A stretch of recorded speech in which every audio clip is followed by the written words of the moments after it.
They say high fences make good neighbours. Well, if that was true, then Belfast would be one of the happiest places on the planet, because this is a city of walls, 88 to be exact. The fighting may have subsided, but many people here still hate each other. The Northern Ireland peace process began a full generation ago, and yet there are now more walls like this than there were in the early 1990s. People give you different reasons why. Some of it, they say, is territorial, some of it defensive, some of it symbolic. But what all of it demonstrates is a continued unwillingness by Protestant Unionists and Catholic nationalists to want to talk to each other on any level.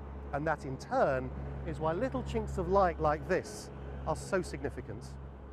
The most mundane looking thing, like a gate opening on a road, takes on enormous symbolism set against high walls and religious and political loathing.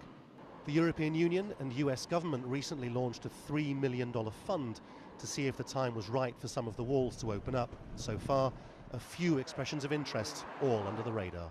There's been a lot of conversations going on with communities and across communities, and for many of them they believe that the time is right to take the next step, and working with government departments and agencies to try and remove some of the barriers and to try and bring normality back to these communities. This wall, which divides not housing estates but a park, was put up on the same day a peace deal was signed in 1994. It took 17 years for a gate to be put into it to allow Protestants like Sam and Catholics like Kate to pass through to each other's side. Now, they say, people want more. We put it on a pilot scheme, reviewing it every 3 months, and it was a 5-day weekdays from 9 to 3 every day. People have come back to us and want it opened at weekends as well, from 7 to 12:30. We communicate with the people on the ground that, that it affects, and that's a community who lives around the park. So we've done intensive surveys, coming up and leading to the opening of the gate. Yet daily life here involves golf balls being lobbed over the walls and smashing Protestant windows, or Catholics whose houses were burned to the ground 40 years ago still living in fear. A vast majority living close to the walls want them higher, not lower.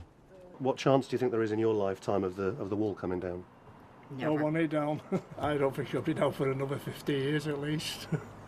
And what do you think would happen if the wall came down? I think that on both sides they would be overclouding at one another.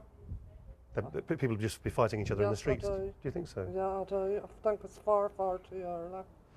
At 3 o'clock the gate in the park closes and the communities are separated again. A generation ago people said reconciliation would take a generation. Now it looks like the children will be lucky if it happens in their lifetimes. Lawrence Lee, Al Jazeera, Belfast.